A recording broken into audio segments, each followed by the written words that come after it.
Oh walah, lah terus piye iki Jo? Kowe sido melu jaring opo ora? Terus gimana ini Jo? Oh, nggih mboten nopo-nopo Pak. Monggo mawon yen bade jaring.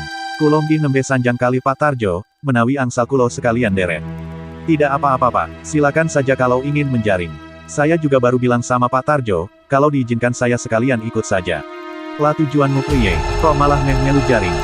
Tujuanmu bagaimana, kok malah ikut menjaring? Orang itu sedikit bingung memberi jawaban. Lah pripun Pak, kulo empun kedalon niki, menawi kulo wangsul, di kulo mangke malah boten saget madosi alamat ini. Gimana ya Pak, saya sudah kemalaman ini, kalau saya pulang, nanti malah saya tak bisa menemukan alamat ini. Ora, ojo melu, ngendi alamate, tak uduhi, tidak, jangan ikut, mana alamatnya, saya antar. Orang itu terdiam sejenak, tak tahu harus mengatakan dengan jujur, atau harus mencari alasan lain. Namun, belum sampai orang itu menjawab, dari belakang Demuin muncul Desaan. Demuin sedikit memperhatikan Desaan.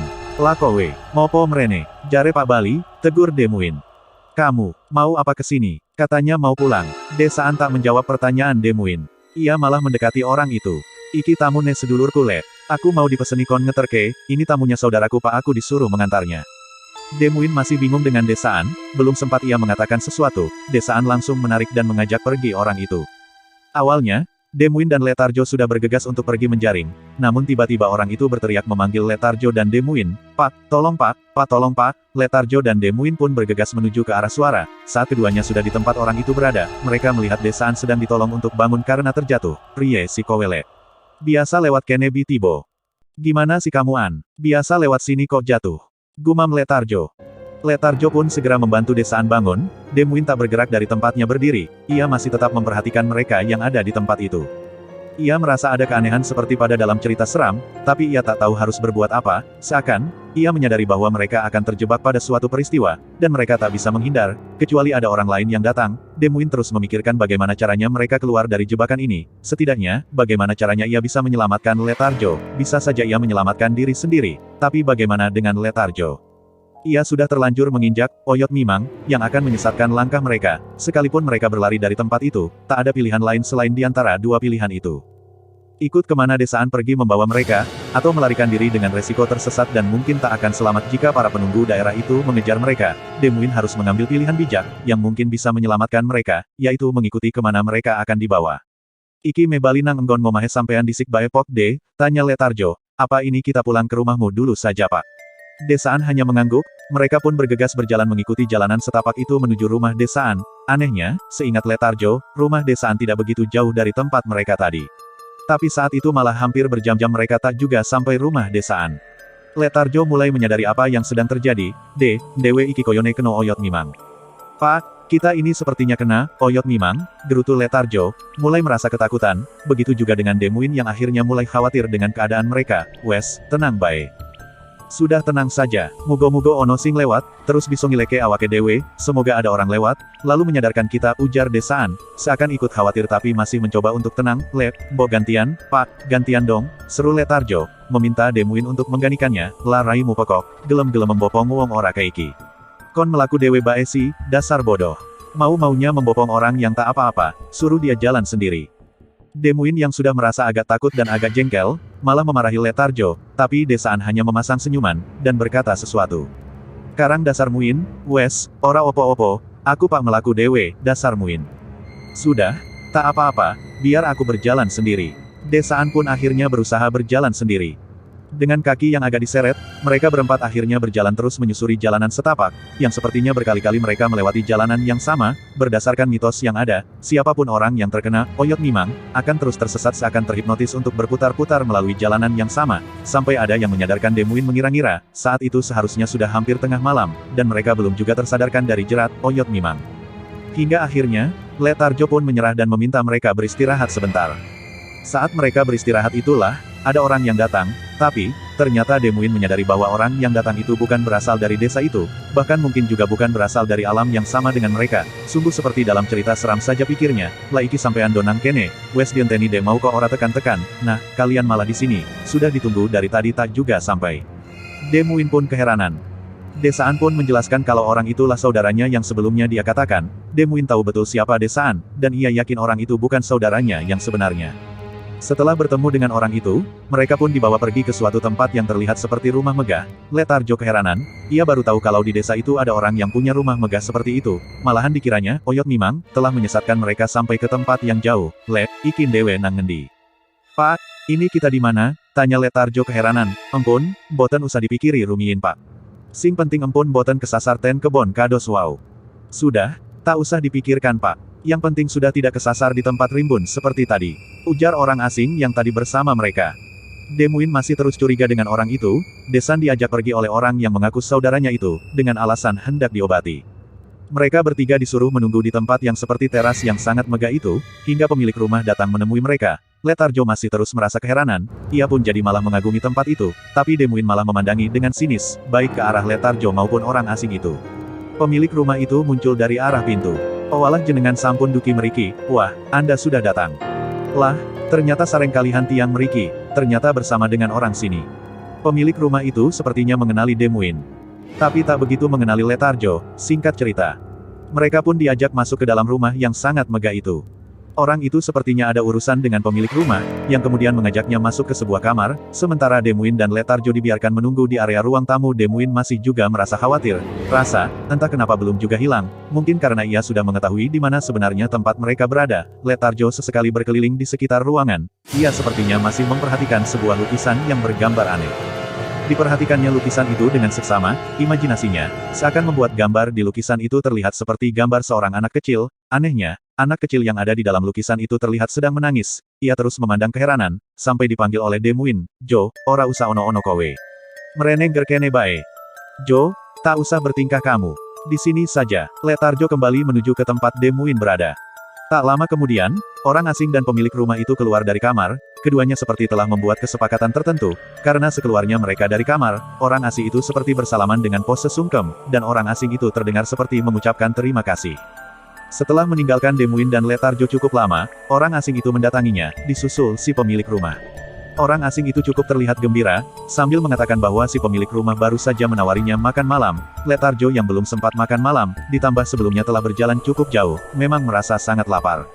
Mereka pun diajak ke sebuah ruang makan, di mana ada beberapa hidangan yang terlihat istimewa dan menggiurkan siapapun yang melihat. Mereka bertiga pun diajak duduk di meja makan itu untuk bersiap menikmati makanan yang sudah dihidangkan. Demuin agak curiga dengan semua hal yang ada di tempat itu, kedatangan mereka sepertinya sudah diperkirakan, siapa sebenarnya orang yang ikut bersama mereka itu. Wah, rejeki nendekilo nuo pas, aku yo durung makan awet sore, wah, rejekinya kita pak. Kebetulan, aku juga belum makan dari sore. Letarjo begitu antusias, seakan ingin mencicipi setiap hidangan yang ada. Sementara Demuin malah memperhatikan setiap hidangan dengan tatapan yang tak biasa. Letarjo, mungkin tak menyadari apa yang dilihatnya, tapi Demuin, secara samar dapat melihat apa yang ada di hadapan mereka. Makanan yang ada, tak seperti apa yang mereka lihat secara kasat mata. Ojo didelok ketok, wes, monggo dicicipi, seru pemilik rumah. Demuin sempat mengingatkan Letarjo dengan suara berbisik. Namun, si pemilik rumah terus mempersilakan, bahkan agak memaksa mereka. Orang yang tadi ikut bersama dengan mereka, sudah mulai mengambil beberapa makanan. Sepiring nasi telah ia ambil, dan seonggok daging ayam dengan bagian yang masih lengkap diambilnya dari bejana yang masih penuh dengan sajian daging yang menggiurkan. Dari gelagatnya, Letarjo hampir ikut mengambil hidangan yang sama dengan orang itu, sedangkan Demuin terus mengingatkannya berkali-kali dengan suara lirih. Dua orang itu, sudah mengambil hidangan masing-masing. Sementara Demuin tak mengambil apapun, dan terus beralasan saat dipersilakan. Seketika, Demuin terlihat begitu ketakutan saat melihat hidangan yang telah mereka ambil, dan siap disantap.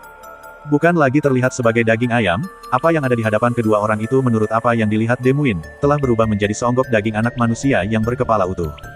Demuin hanya beristighfar, dan sangat meyakini di mana sebenarnya mereka berada. Letarjo terlihat cukup lahap menyantap makanannya. Begitu pula dengan orang yang duduk di sampingnya. Keduanya seakan menikmati daging ayam yang dimakannya. Sampean ora melu mangan rugi le. Enak epor, kamu tidak ikut makan rugi, pak. Enak sekali. Astagfirullah, gumam Demuin. Si pemilik rumah tak menghiraukan Demuin yang hanya memperhatikan kedua orang di sampingnya. Seakan, ia tak peduli Demuin ikut makan atau tidak. Ia sudah cukup terlihat senang dengan kedua orang yang begitu menikmati jamuan darinya. Orang di samping Letarjo hampir menghabiskan sisa makanannya. Sedangkan Letarjo, sudah mulai merasa kekenyangan meski makanan yang disantapnya belum habis. Ia seakan tak sanggup menghabiskan sisa makanannya. Telaske pak, ampun disisani. Boten sae, munda ditelaske setan, habiskan pak, jangan disisakan. Pamali, nanti dihabiskan setan. Tegur orang itu. Namun, Letarjo sudah tak sanggup lagi menghabiskan sisa makanannya, sehingga tubuhnya seakan tak bisa untuk berdiri. Ia menyenderkan tubuhnya di senderan kursi, sambil memegang perutnya. Tarjo, Tarjo, dikandani ojo melu mangan malah nekat. Tarjo, dibilangin jangan ikut makan malah nekat, ucap Demuin dalam hati. Setelah menyelesaikan makan malam itu, ketiga orang tamu itu dipersilakan meninggalkan ruangan dan menunggu pemilik rumah di ruangan awal. Letarjo dan orang itu berjalan di depan, sedangkan Demuin sepertinya masih memperhatikan sisa makanan Letarjo yang belum dihabiskannya. Sesuatu yang membuatnya bergidik ngeri, saat pandangannya beralih ke pemilik rumah yang memperhatikannya. Terlihat senyuman nyengir, kepuasan dari wajahnya. Demuin menjadi orang terakhir yang meninggalkan ruang makan itu, saat tiba-tiba dari arah lain seakan ada gerombolan makhluk yang mengerikan seperti menyerbu sisa makanan yang ditinggalkan Letarjo. Seketika, terdengar suara jeritan seorang anak yang berteriak kesakitan dan memanggil orang tuanya. Pak, suaranya cukup melengking, tapi anehnya kedua orang yang sudah berada di luar seakan tak mendengar teriakan itu. La haula wala quwata illa billah, seakan hanya kalimat itu yang mampu diucapkan Demuin. Mungkin, saat itulah terjadi sesuatu yang tak wajar di rumah Letarjo. Mereka kembali berada di ruangan awal untuk menunggu si pemilik rumah. Entah apa yang sedang dilakukan, mereka dibuat cukup lama menunggu. Demuin sempat merasa khawatir terhadap keluarganya. Letarjo kembali berkeliling ruangan itu, memperhatikan keanehan yang sepertinya ia sadari. Koyone lukisan ning ruangan iki kok koyo nambah yo. Pak, sepertinya lukisan di ruangan ini bertambah ya, ujar Letarjo, merasa keheranan. Lukisan di ruangan itu, memang telah bertambah 2 buah, masing-masing bergambar abstrak membentuk tubuh anak kecil. Letarjo mengamati satu lukisan yang baru dilihatnya, bergambar seperti tubuh anak kecil yang cacat, dengan bentuk fisik yang tak sempurna. Sedangkan lukisan yang satunya, diamati seperti membentuk wajah anaknya. Belum sempat ia mengamati lukisan itu dengan jelas, tiba-tiba si pemilik rumah itu datang menemui mereka dengan raut wajah yang agak berbeda dari sebelumnya. Ia memanggil dan membentak seseorang yang tadi bersama Demuin dan Letarjo ke tempat itu. Sembrono kowe, barang elek gowo melebu ngomah iki. Sembarangan kamu, barang jelek dibawa masuk ke rumah ini. Barangmu ora tak terima, milih mok jupuk gowo bali, opo ganti rugi. Barangmu tidak saya terima, pilih kamu bawa pulang lagi, atau ganti rugi. Dan terjadi pertengkaran di ruangan itu, yang membuat Demuin dan Letarjo merasa ketakutan. Pasalnya, mereka tak benar-benar memahami apa yang sedang diributkan oleh kedua orang yang awalnya dikira saling mengenal itu. Pertengkaran itu, akhirnya berniat diselesaikan di ruangan lain. Pemilik rumah mengingatkan Letarjo dan Demuin untuk tetap berada di ruangan itu, dan tidak coba menyentuh atau mengusik benda apapun yang ada. Letarjo dan Demuin hanya menurut dengan tingkah yang agak ketakutan. Prie iki Jo, kok dadi koyo iki, bagaimana ini Jo, kok jadi seperti ini? Gumam Demuin, gara-gara kowen dadak melu-melu wong kaem rene, malah dari dewe kegowo urusan rak genah, gara-gara kamu ikut-ikutan orang itu ke sini, kita jadi terbawa urusan yang tak jelas. Nampaknya Letarjo sudah merasa lebih tenang dari sebelumnya, dan hanya menanggapi Demuin dengan santai. Ah mbuh lek, aku ora melu-melu urusan wong kae. Sing penting, aku melu mangan, wes warek. Tak apa-apa, aku tak ikut campur dengan urusan orang itu. Yang penting, aku sudah ikut makan, sudah kenyang. Kedua orang itu pun, tetap menunggu di tempat itu, hingga pada akhirnya ada seseorang yang datang menyusul mereka. Letarjo agak mengenali orang yang datang, ia tampak diantar oleh seseorang yang sebelumnya bersama Dedasaan. Orang itu meminta pengantarnya untuk menyampaikan maksud kedatangannya pada pemilik rumah. Setelah si pengantar masuk, orang itu menemui Letarjo dan Demuin yang akhirnya merasa lega. Letarjo yang mengenali orang itu, menyalaminya saat telah berada di depannya. Wonten nopo pak, jenengan kok saged meriki. Ada urusan apa pak, Anda kok bisa kesini, boten nopo-nopo pak. Kulonggi bade nusul jenengan, terose sampun dipadosi keluargane jenengan. Tak ada apa-apa pak, saya hanya ingin menusul kalian, sepertinya kalian sudah dicari keluarga kalian. Tak lama kemudian, si pengantar tadi kembali bersama pemilik rumah itu seperti sudah reda dari emosinya, lalu menyambut kedatangan orang yang sepertinya berasal dari desa yang sama dengan Letarjo. Nyuwun sewu, di meniko angsal, kulo bade matur kali panjenengan, permisi, kalau diizinkan, saya ingin berbicara dengan Anda. Nggih, saged, monggo melebet rumiyin, iya, boleh, silakan masuk. Pemilik rumah mempersilakan orang itu masuk ke dalam ruangan lain di rumah itu, sebelum meninggalkan Letarjo dan Demuin. Orang itu berpesan, nantinya setelah ia menemui pemilik rumah, mereka mungkin akan diperbolehkan untuk meninggalkan tempat itu. Letarjo dan Demuin pun mengiyakan isyarat yang diberikannya. Demuin sudah bisa merasa lega, karena sudah ada seseorang yang bisa diharapkan untuk menyelamatkan mereka dari tempat itu. Dan benar saja, tak lama kemudian orang itu kembali tanpa disertai pemilik rumah. Jenengan sedoyo, monggo wangsul rumiyin, kulo taksih wonten urusan ten mriki. Kalian berdua, silakan pulang duluan. Saya masih ada urusan di sini. Mangke, yen sampun medal saking mriki, mending jenengan langsung wangsul ten griyo piyambak. Ampun mampir nggih, nanti, kalau sudah keluar dari sini. Lebih baik kalian langsung pulang ke rumah masing-masing, jangan mampir, pesan orang itu. Letarjo dan Demuin mengiyakan pesan dari orang itu, dan langsung pamit dan berterima kasih pada orang itu, dan setelah keduanya pergi, orang itu kembali menemui pemilik rumah. Begitulah cerita yang disampaikan oleh Demuin kepada pihak keluarganya dan para warga desa yang datang ke rumahnya. Sampai dengan tahlilan 7 hari meninggalnya anak Letarjo, Demuin ikut datang ke rumahnya di desa seberang. Di sana Demuin pun menyampaikan cerita yang sama, pada Letarjo dan keluarganya. Demuin menjelaskan, sejak awal bertemu dengan orang asing yang ditemui dengan Letarjo, Demuin sudah mencurigai gelagat orang itu. Lalu, saat mereka ditemui oleh desaan, Demuin pun sudah tahu bahwa bukan desaan yang mendatangi mereka. Sosok yang Malirupo menjadi desaan adalah salah satu pengantar dari istana tak kasat mata yang tersembunyi di suatu tempat di sekitar bantaran sungai, maka dari itu, Demuin sempat membiarkan orang asing itu pergi bersama sosok penyerupa desaan, namun, ternyata ada maksud lain yang mungkin merupakan kehendak penguasa istana, dan akhirnya mereka jadi ikut terbawa pada kejadian itu. Demuin kembali menjelaskan pada Letarjo, saat ia melihat-lihat lukisan yang ada di istana itu. Lukisan tersebut merupakan wadah para korban yang diambil oleh penguasa istana. Ada korban yang meninggal karena hanyut di sungai, korban tenggelam, dan korban para tamu istana. Terkait dengan korban para tamu istana, berkaitan dengan cerita tentang buaya putih, yang sudah banyak diketahui warga desa sekitar bantaran sungai, saat Letarjo menikmati sajian yang disediakan, sebenarnya apa yang dimakan oleh Letarjo adalah sosok anaknya sendiri. Namun, Letarjo melakukan kesalahan, tak menghabiskan makanannya, karena sisa makanan yang terkait dengan jasad anaknya, akhirnya menjadi rebutan para penunggu istana itu, akibatnya jasad anaknya yang berada di rumah pun kesakitan hingga berdarah-darah. Dan orang asing yang bersama mereka ke istana itu, memang sudah berniat untuk mengunduh pesugihan di tempat itu. Sayangnya, penguasa merasa tersinggung, karena orang itu memberikan tumbal yang tidak pantas, dan membuat penguasa marah. Beruntung, mereka berdua diselamatkan oleh seorang warga desa yang ternyata adalah kiai sepuh dari desa itu. Pak Kiai yang hadir pun melanjutkan cerita yang dijelaskan oleh Demuin. Saat Kiai melihat kondisi anak Letarjo di malam kejadian, Pak Kiai menduga bahwa Letarjo sedang tersesat dan masuk dalam istana. Tak ingin ada kejadian lain, Pak Kiai memutuskan untuk menjemput Letarjo yang ternyata bersama Demuin.